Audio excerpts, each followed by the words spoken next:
Well, the trading has finally begun. Welcome to News Daily. I'm Sarah Allen, here to bring you all the news from around the Holden Centre during the NAB AFL trade period. And after 3 tradeless days, the dealings have begun with 2 highly anticipated trades going through this morning. Giants midfielder Devon Smith got his wish and was traded to Essendon.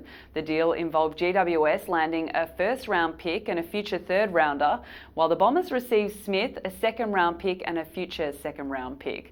The other trade was submitted at 10:15 this morning and saw Jake Lever finally become a Demon. Melbourne parted ways with a first-round pick, a future first and fourth-round pick in order to sign the young defender.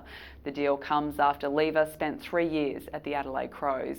And what the Crows gain out of the Lever trade puts them back in the frame to potentially secure Carlton's Bryce Gibbs, who last year voiced his wish to return home to Adelaide. While the potential trade does remain in the air, Adelaide now have more picks to use in a potential swap with the Blues. And the future of Jake Stringer still remains unclear, and as has been the case since the start of trade, he does have a potential home in Essendon. Bombers list manager Adrian Dodoro expressed his confidence in getting a deal done with the Western Bulldogs.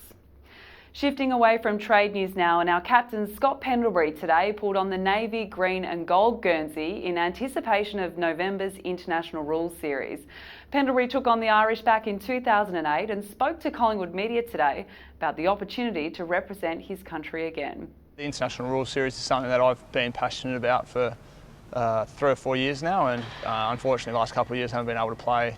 Had shoulder reconstruction and then hip surgery, so it ruled me out, and then last year they had a break. So to get the call up this year and I suppose do my finger with 6 rounds to go, seeing it as an opportunity to get back into sport, and it's given me a real purpose with my off-season training to get fit for the game. First game's November 12 over in Adelaide, and really looking forward to meeting the coaches, meeting all the players that I've never met before, and obviously to represent Australia and play for my country is something that I will really cherish. It's almost probably like if you just got thrown into an AFL game for the first time. It takes a while to get used to, and the hardest thing is just the ball, trying to pick up the flight of the ball, and the Irish guys are quite quick and agile, and but yeah, when you're out there it's a lot quicker, and it's also a lot of fun playing with guys that have been all Australians before in our game, in the AFL game, so it's really exciting to play with the best of the best. Round ball aside, Pendlebury also weighed in on Collingwood's approach to the current trade period.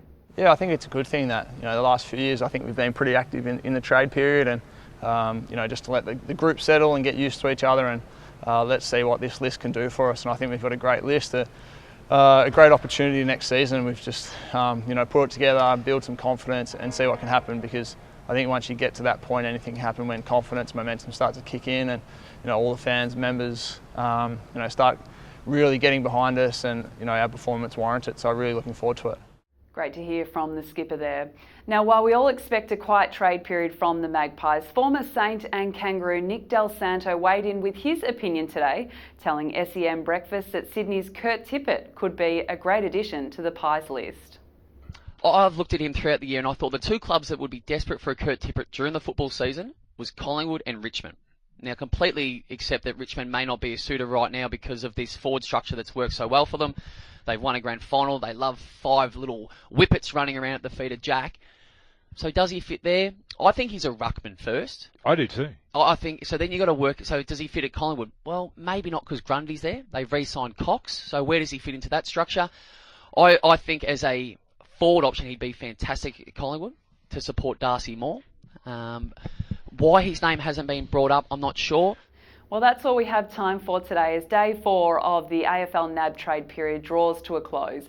We'll be back tomorrow for another edition of News Daily. Until then, go Pies.